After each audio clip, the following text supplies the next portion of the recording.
بسم اللہ الرحمن الرحیم۔ سورہ عبسہ آیت نمبر 1 سے 16 میں اللہ پاک فرماتا ہے، محمد صلی اللہ علیہ وآلہ وسلم ترش روح ہوئے اور منہ پھیر بیٹھے کہ ان کے پاس ایک نابینا آیا اور تم کو کیا خبر، شاید وہ پاکیزگی حاصل کرتا یا سوچتا تو سمجھانا اسے فائدہ دیتا،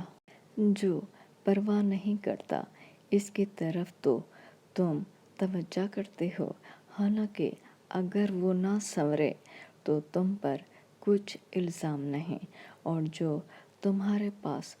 دوڑتا ہوا آیا اور اللہ سے ڈرتا ہے اس سے تم بے رخی کرتے ہو۔ دیکھو یہ قرآن نصیحت ہے، بس جو چاہے اسے یاد رکھے۔ قابل ادب ورقوں میں لکھا ہوا، جو بلند مقام پر رکھے ہوئے اور پاک ہیں، ایسے لکھنے والوں کے ہاتھوں میں جو سردار اور نیکوکار ہیں۔ دوستو، اس آیت میں جس اندھے کا ذکر کیا جا رہا ہے وہ مسلمان تھا، اس کا نام ابن ام مکتوم تھا۔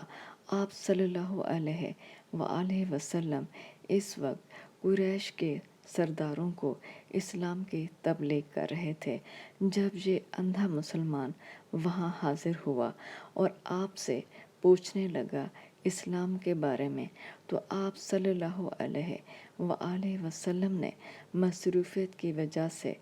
اس پر توجہ نہ دی۔